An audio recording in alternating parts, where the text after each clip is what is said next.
Well, look, as you know, and I spoke about it earlier this week, the president was flexible in granting an extension of the ceasefire throughout this time.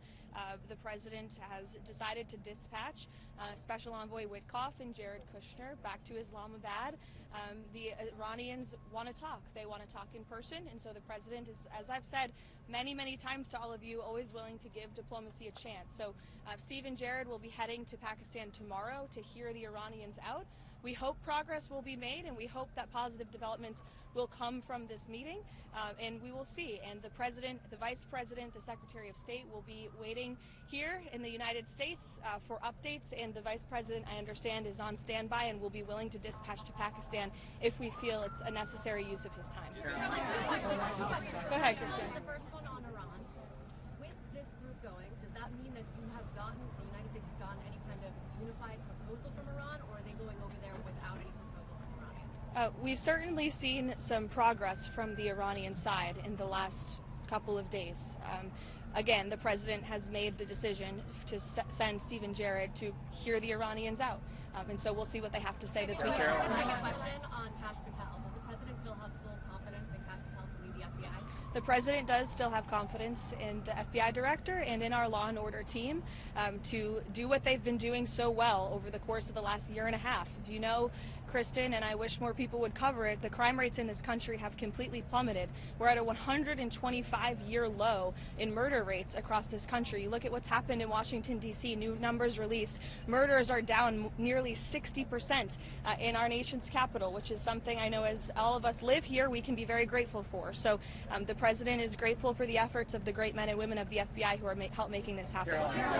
Karen, go ahead. Sure.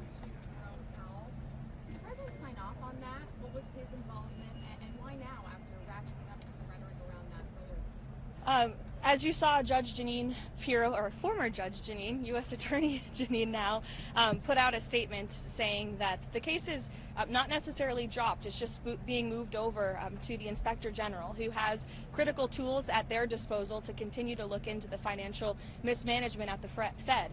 This has obviously been a priority for the president. If you drive by the Fed building, the president has a point. This is a project that's been going on for a very long time. It's costing taxpayers billions of dollars, and I think it's in the best interest of the taxpayer to get to the bottom of it. So the investigation still continues. It's just under a different authority, and that's what you'll continue to see. Not to my knowledge. I don't know if the White House Legislative Affairs shop was in touch with the senator, but as we've always maintained, Senator Tillis should do the right thing and move to confirm Kevin Warsh as speedily as possible. He is a phenomenal candidate to lead the Fed, and we shouldn't be holding our nation's economy hostage because of a disagreement with the Department of Justice. Go ahead, Benny. Can you share with us what led to this reclassification of the marijuana that the president just did the other day? There's a lot of stuff on social media, like a lot of GOP isn't supportive of this, but I was just wondering if you could share kind of the process of what was behind this. Sure. Well, as always, the president hears from a number of people, both inside and outside the administration, and frankly, the American people. If you do look at the public polling on this issue, it is overwhelmingly popular with the vast majority of Americans. And the rescheduling will lead to more research into cannabis as a drug, especially for those who need it for medical treatment. And so the president was willing to take this step to do that at the behest of the American public, who largely support it, and many of his health advisors on his team who he spoke with about it, as you saw them in the Oval Office yesterday discussing it. Karen.